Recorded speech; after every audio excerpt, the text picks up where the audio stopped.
Hi, welcome to Learn with me, Mrs. Sullivan. It's the art lesson, written and illustrated by Tommy DePalua.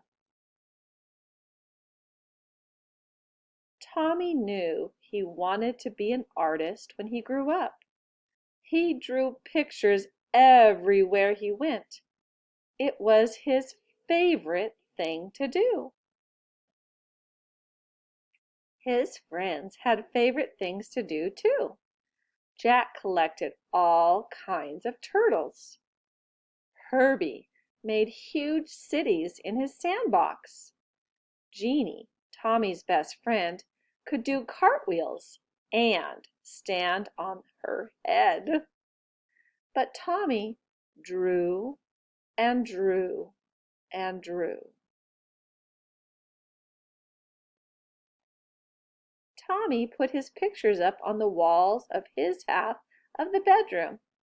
His twin cousins, who were already grown up, were in art school learning to be real artists. They told him not to copy and to practice, practice, practice. So he did. His mom put them up all around the house. His dad took them to the barber shop where he worked. Tom and Nana, Tommy's Irish grandfather and grandmother, had his pictures in their grocery store. And Nana Fall River, his Italian grandmother, put one in a special frame on the table next to the photograph of Aunt Chloe in her wedding dress. Once Tommy took a flashlight and a pencil under the covers and drew pictures on his sheets. But when his mom changed the sheets on Monday and found them, she said, "No more drawing on the sheets, Tommy." His mom and dad were having a new house built, so Tommy drew pictures of what it would look like when it was finished.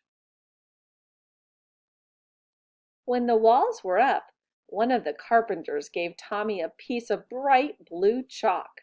Tommy took the chalk and drew beautiful pictures all over the unfinished walls. But when the painters came, his dad said, "That's it, Tommy. No more drawing on the walls." Tommy couldn't wait to go to kindergarten.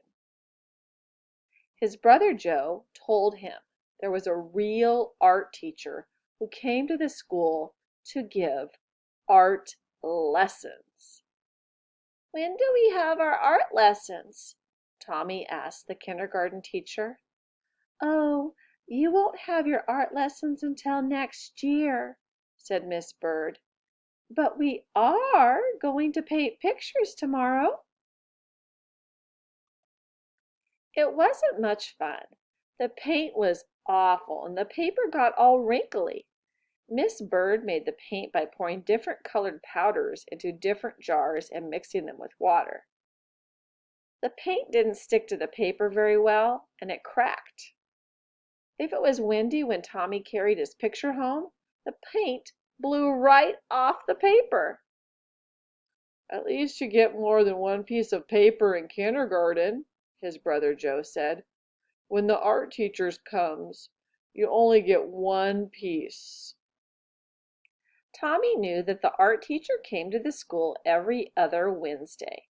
He could tell she was an artist because she wore a blue smock over her dress, and she always carried a big box of thick colored chalks. Once Tommy and Jeannie looked at the drawings that were hung up in the hallway. They were done by the first graders. "Your pictures are much better," Jeannie told Tommy.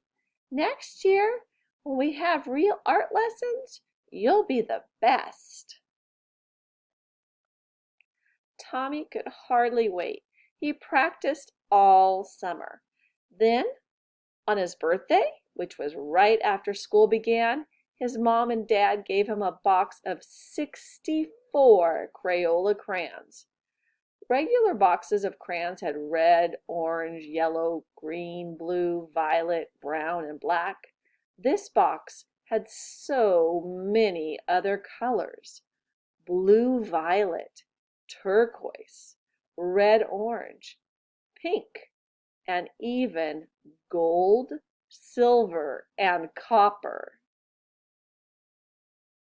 "Class," said Miss Landers, the first-grade teacher, "next month the art teacher will come to our room.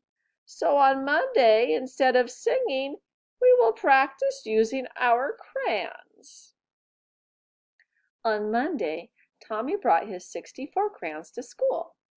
Miss Landers was not pleased. "Everyone must use the same crayons," she said.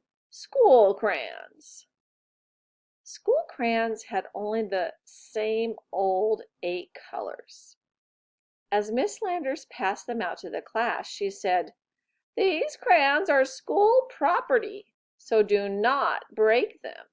Peel off the paper or wear down the points." "How am I supposed to practice being an artist with school crayons?" Tommy asked Jack and Herbie. "That's enough, Tommy," Miss Landers said, "and I want you to take those birthday crayons home with you and leave them there." And Joe was right. They only got 1 piece of paper. Finally, the day of the art lesson came. Tommy could hardly sleep that night. The next morning he hid the box of 64 crayons under his sweater and went off to school. He was ready. The classroom door opened and in walked the art teacher. Miss Landers said, "Class, this is Mrs. Bowers, the art teacher. Patty, who is our paper monitor this week, will give out 1 piece of paper to each of you.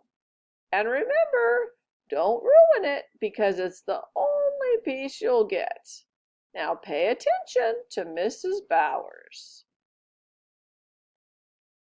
"Class," Mrs. Bowers began, "because Thanksgiving is not too far away, we will learn to draw a pilgrim man, a pilgrim woman, and a turkey.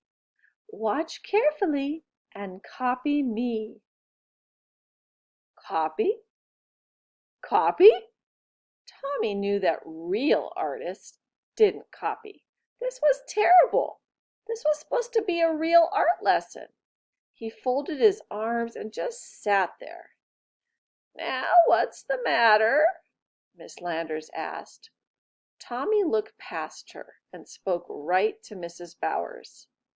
"I'm going to be an artist when I grow up, and my cousins told me that real artists don't copy.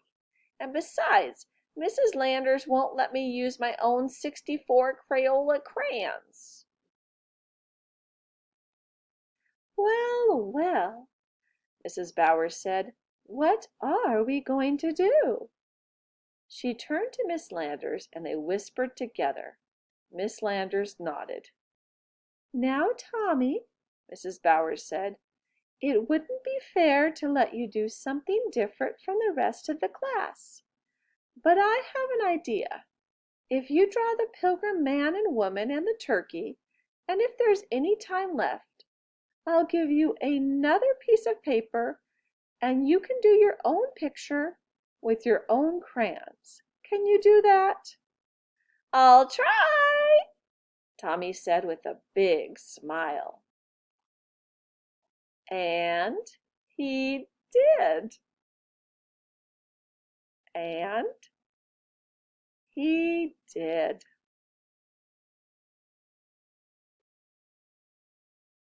And he still does. If you look closely, you may see artwork from other books that were illustrated by Tommy Tupalawa because he is a real artist who did the pictures for this book as well as many others. Thanks for watching Learn with me, Mrs. Sullivan. Please subscribe.